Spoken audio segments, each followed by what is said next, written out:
नमस्कार साथियों, daily current affair show में आप सभी का बहुत-बहुत स्वागत है। साथियों, आज 4 फरवरी 2026 की तारीख है। आज का करंट अफेयर और उसका स्टैटिक जीके इस वीडियो में हम लोग पढ़ा जाएगा। उससे पहले आज की तारीख पर चर्चा करते हैं।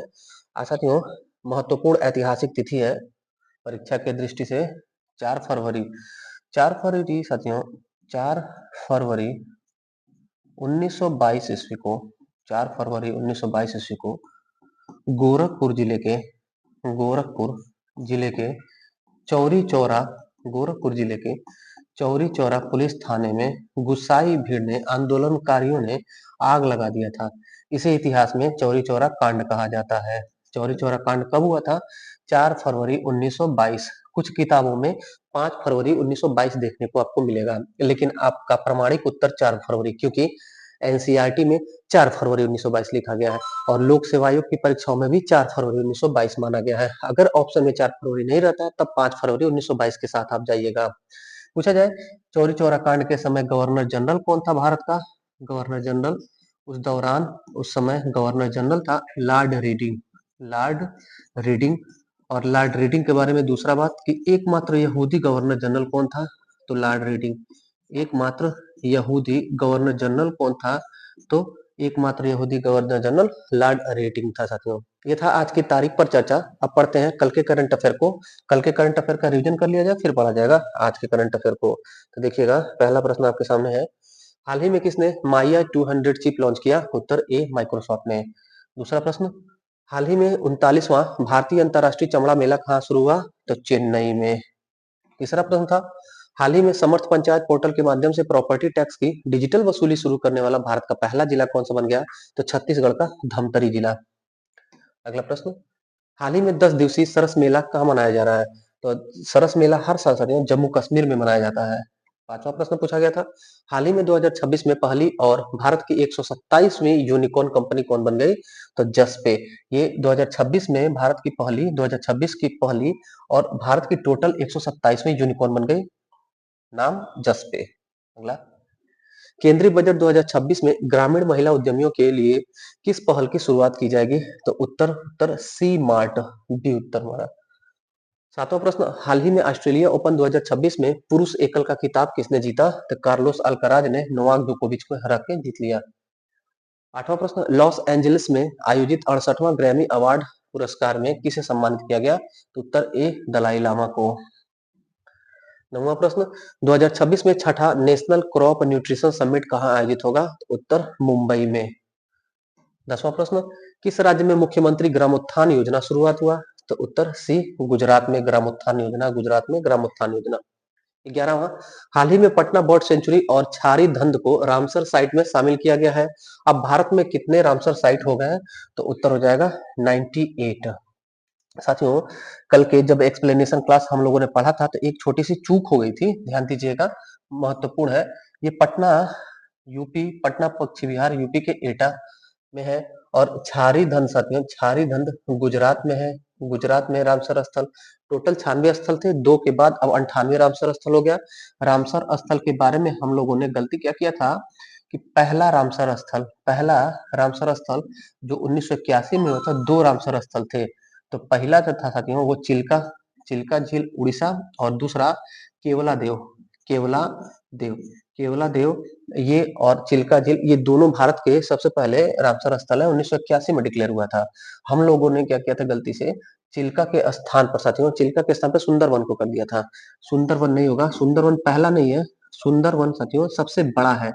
भारत में सबसे बड़ा रामसर स्थल सुंदरवन, और सबसे छोटा रामसर स्थल अगर पूछा जाएगा तो रेणुका। सबसे छोटा रामसर स्थल रेणुका झील हिमाचल प्रदेश और सबसे बड़ा रामसर स्थल सुंदरवन पश्चिम बंगाल। और भारत का पहला रामसर स्थल 1981 में चिल्का और केवला देव। और अगर बात किया जाए कि रामसर कन्वेंशन कब हुआ था, एक बार रिवाइज कर लिया जाए, 2 फरवरी 1971 को। ये लागू कब होता है रामसर कन्वेंशन? तो 21 दिसंबर 1975 को लागू होता है, 4 साल बाद। भारत रामसर कन्वेंशन पर हस्ताक्षर कब करता है? तो उत्तर आप करिएगा साथियों 1 फरवरी 1982 को। 1 फरवरी 1982 को हमारे भारत ने हस्ताक्षर किया रामसर कन्वेंशन पर, लेकिन इससे 1 साल पहले ही भारत का पहला रामसर स्थल 2 को डिक्लेयर किया गया, चिल्का और केवला देव को। वर्तमान में हमारे भारत में 98 रामसर स्थल हो गए। पटना बर्ड सेंचुरी यूपी का और छारीधन गुजरात का। ये था साथियों कल के करंट अफेयर का क्विक रिवीजन। अब पढ़ते हैं आज के करंट अफेयर को। आज का पहला शानदार प्रश्न आपके सामने है। चक्र सेंट्रल ऑफ एक्सीलेंस सीओई किस संस्था द्वारा लॉन्च किया गया है? तो चक्र साथियों ये एक पोर्टल है, इसको लॉन्च किया है भारतीय स्टेट बैंक यानी state bank of India SBI ने लॉन्च किया है। चक्र सेंटर सेंट्रल सेंट्रल नहीं साथियों, सेंटर है, सेंटर ऑफ एक्सीलेंस। और ये किस चीज के लिए हुआ है देखिएगा। सनराइज जो सेक्टर है, उभरते क्षेत्र है, इसको वित्तीय सहायता देने के लिए। अब सनराइज सेक्टर क्या होता है, इसके अंतर्गत 8 सेक्टर आते हैं। 8 सेक्टर को सनराइज सेक्टर कहा जाता है। जैसे अभी हाल ही में साथियों एलटी ग्रेड के सोशल साइंस के पेपर में पूछा गया था कि ऑरेंज इकोनॉमी क्या है, तो नया कॉन्सेप्ट था। ऐसे ही आपसे सनराइज सेक्टर पूछा जा सकता है, नया कॉन्सेप्ट है। सनराइज सेक्टर उभरते क्षेत्र को कहा जाता है। 8 सेक्टर इसमें आते हैं। नवीकरणीय ऊर्जा, green hydrogen, semiconductor, e mobility, decarbonisation, data centre, advance cell chemistry battery, smart infrastructure. इस 8 को सनराइज सेक्टर या उभरता हुआ क्षेत्र कहा जाता है। इसी 8 सेक्टर को वित्तीय सहायता, आर्थिक सहायता देने के लिए एसबीआई ने चक्र योजना को शुरू किया है, चक्र पहल को शुरू किया। किसने? तो एसबीआई ने। तो एसबीआई का स्ट्रेटेजी के 1 जुलाई 1955 को एसबीआई का स्थापना होता है और एसबीआई का राष्ट्रीयकरण होता है। इसका नाम पूर्व में इंपीरियल बैंक था, इंपीरियल बैंक का ही नाम बदल के भारतीय स्टेट बैंक कर दिया गया। और इसके वर्तमान में प्रमुख है चिल्ला श्रीनिवास शेट्टी साहब और इसका हेडक्वार्टर है मुंबई में। दूसरा प्रश्न देखिएगा। चर्चा में रहा रुशोमा संतरा महोत्सव किस राज्य में आयोजित किया गया?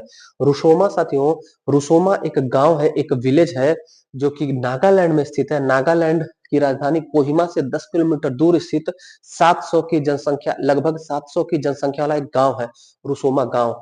यहीं पर यह महोत्सव मनाया गया ऑरेंज से रिलेटेड, संतरा से रिलेटेड। तो अगर नाम आप देखेंगे ध्यान से संतरा, तो इसका मतलब संतरा से संबंधित है। संतरा बागान के जो कर्मी है, संतरा के खेती करने वाले किसान हैं, उन्हीं के लिए ये उत्सव महोत्सव मनाया जाता है। ध्यान दें साथियों, हमारे भारत का इकलौता ऐसा गांव है रुसुमा गांव, जहां 700 के लगभग में आबादी है और इस आबादी की 95% जनसंख्या संतरा की खेती करती है। तो भारत का संतरा गांव रुसोमा संतरा महोत्सव मनाया गया नागालैंड में। अगला प्रश्न देखते हैं।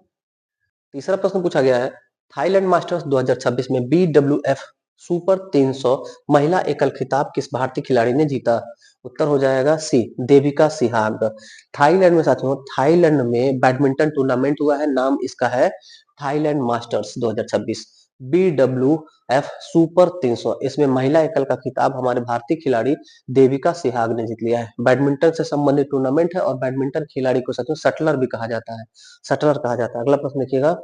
हाल ही में फ्यूचर वॉरफेयर कोर्स का तीसरा संस्करण शुभारंभ किस शहर में किया गया? फ्यूचर वॉरफेयर कोर्स, इसका अभी हाल ही में शुभारंभ हुआ साथियों नई दिल्ली में। कहां पर? नई दिल्ली में। और तीसरा संस्करण है ये। देखिएगा, सेना के नेतृत्व करने के लिए तैयार किया गया, सैन्य नेतृत्व के लिए तैयार किया गया और तीनों सेना के अधिकारीगण इस सम्मेलन में शामिल थे। फ्यूचर वॉरफेयर, भविष्य में कोई भी युद्ध होता है तो क्या योजना रहेगी, इसी पर मंथन करने के लिए नई दिल्ली में फ्यूचर वॉरफेयर कोर्स का तीसरा संस्करण आयोजित हुआ। थर्ड ये एडिशन है, याद रखें। सेना के नेतृत्व करने के लिए, सैन्य नेतृत्व करने के लिए तीनों सेनाओं के अधिकारीगण का ये सम्मेलन था। पांचवा प्रश्न देखिएगा। हाल ही में यूनियन बैंक ऑफ इंडिया के नए चीफ जनरल मैनेजर कौन बने हैं? यूनियन बैंक ऑफ इंडिया के चीफ जनरल मैनेजर अभी हाल ही में नियुक्त किया गया साथियों सर्वेश रंजन साहब को। Sarvesh Ranjan, union bank of India. तो इसका डिटेल लिखिएगा। इस बैंक का 1919 में यूनियन बैंक ऑफ इंडिया की स्थापना हुई। इसका मुख्यालय मुंबई में स्थित है। और ये साथियों इसका राष्ट्रीयकरण 14 बैंकों के साथ 1969 में किया गया था। जब सबसे ज्यादा राष्ट्रीयकरण 14 बैंकों का एक साथ किया गया था 1969 में, उसी साथ में यूनियन बैंक ऑफ इंडिया का भी राष्ट्रीयकरण किया गया था। छठा प्रश्न, हाल ही में किस राज्य के कंथलूर में ऑर्किड की नई प्रजाति खोजी गई? कहां पर? कंथलूर में ऑर्किड की नई प्रजाति खोजी गई। कंथलूर स्थित है केरल में। जैव विविधता का गढ़ केरल में, पश्चिमी घाटी का क्षेत्र केरल में साथियों एक आर्किड की नई प्रजाति खोजी गई है। आर्किड क्या होता है ध्यान रहे, इसको बायो इंडिकेटर्स भी कहा जाता है, जैव संकेतक कहा जाता है साथियों। ये हाल ही में केरल के कंथलूर क्षेत्र में खोजी गई है आर्किड की नई प्रजाति। केरल और केरल के थोड़ा सा लोकेशन को देखिएगा। पूरी दुनिया में साथियों, विश्व में पूरी दुनिया में 8 जैव विविधता वाले क्षेत्र हैं। 8 सर्वाधिक जैव विविधता वाले क्षेत्र दुनिया में है। इसमें से 2 हमारे भारत में है। 2 जैव विविधता वाले स्थल हमारे भारत में है। कौन कौन? तो एक है ये पश्चिमी घाट, पश्चिमी घाट और दूसरा जैव विविधता स्थल है पूर्वी हिमालय। यहाँ पर पूर्वी हिमालय और पश्चिमी घाट हमारे भारत का जैव विविधता वाला स्थल है। दुनिया में 8 है, भारत में 2 है। इसी में केरल पड़ता है साथियों। और केरल में भी अगर ध्यान दें आप, तो केरल में एक जगह है साइलेंट वैली, शांत घाटी। इसको हॉटस्पॉट क्षेत्र कहा जाता है। जैव विविधता का हॉटस्पॉट भारत में किसको कहा जाता है? तो शांत घाटी को कहा जाता है, साइलेंट वैली को कहा जाता है। कहाँ स्थित है? केरल में स्थित है। सातवां प्रश्न देखिएगा। सातवां प्रश्न पूछा गया है, आदमपुर हवाई अड्डे का नाम बदलकर श्री गुरु रविदास जी महाराज हवाई अड्डा रखा गया। यह हवाई अड्डा किस राज्य में स्थित है? उत्तर हो जाएगा पंजाब में। ध्यान रहे, संत रविदास महाराज का 2026 में 649वीं जयंती मनाई गई। इसी उपलक्ष्य में मोदी जी ने पंजाब के जलंधर में स्थित आदमपुर हवाई अड्डे का नाम बदल करके इनके नाम पे कर दिया, यानी कि रविदास महाराज जी हवाई अड्डा कर दिया। कहाँ है? पंजाब के जालंधर में। कौमी जयंती मनाई गई? 649वीं। मोस्ट इंपोर्टेंट ध्यान रखिएगा, 2026 में संत रविदास की कौमी जयंती मनाई गई 649वीं। कौन? तो ये है साथियों भक्ति आंदोलन के एक प्रसिद्ध संत, भक्ति आंदोलन के प्रसिद्ध संत। इसके अलावा साथियों वहां पर पंजाब के लुधियाना शहर के हलवारा में हवाई अड्डा है। वहां पर एक नया हवाई टर्मिनल का शुरुआत किया गया। लुधियाना में एक नया एयरपोर्ट का टर्मिनल शुरू हुआ और पंजाब के जलंधर के आदमपुर हवाई अड्डे का नाम भी बदला गया। ये दो बात वहां पर हुआ। मोदी जी अभी हाल ही में पंजाब के यात्रा पर थे, पंजाब गए थे। अगला देखिएगा। आठवां और अंतिम प्रश्न पूछा गया है, हाल ही में अग्नि परीक्षा अभ्यास के लिए सेना और आईटीबीपी का संयुक्त अभियान का आयोजन किस राज्य में किया गया? ध्यान है साथियों, जब कहीं सेना लिखा रहे तो आप समझिएगा कि इंडियन आर्मी की बात हो रही है, भारतीय सेना की बात हो रही है। और ITBP paramilitary force, Indian Army रक्षा मंत्रालय के अंतर्गत, आईटीबीपी पैरामिलिट्री है गृह मंत्रालय के अंतर्गत आती है। आईटीबीपी का गठन 1962 में हुआ। आईटीबीपी और इंडियन आर्मी दोनों ने अरुणाचल प्रदेश में 2 चरण वाला अग्नि परीक्षा नाम से एक अभ्यास किया है। एक सैन्य अभ्यास हुआ है अग्नि परीक्षा। कहां पर हुआ है? अरुणाचल प्रदेश में। कितने चरण में हुआ है? 2 चरण में। कहां हुआ है? तो एक हुआ है ईस्ट सियांग में और तेजू में। दोनों अरुणाचल प्रदेश का डिस्ट्रिक्ट है साथियों। ईस्ट सियांग और तेजू में अरुणाचल प्रदेश में 2 चरणों में अग्नि परीक्षा नामक एक सैन्य अभ्यास का आयोजन हुआ है। तो ये था साथियों आज का 8 महत्वपूर्ण करंट अफेयर। कैसा लगा आज का क्लास? फीडबैक जरूर दीजिएगा। कोई भी डाउट, कोई भी क्वेरी होगा तो कमेंट जरूर करिएगा। वीडियो को लाइक नहीं किया तो लाइक कर लीजिएगा, हाइप कर दीजिएगा। और जो साथी पहली बार चैनल पर विजिट किए उन सभी का हृदय की गहराई से स्वागत है। अपने चैनल से जुड़े, चैनल को सब्सक्राइब कर लीजिए। मिलते हैं फिर अगले क्लास में, तब तक के लिए धन्यवाद। जय हिंद।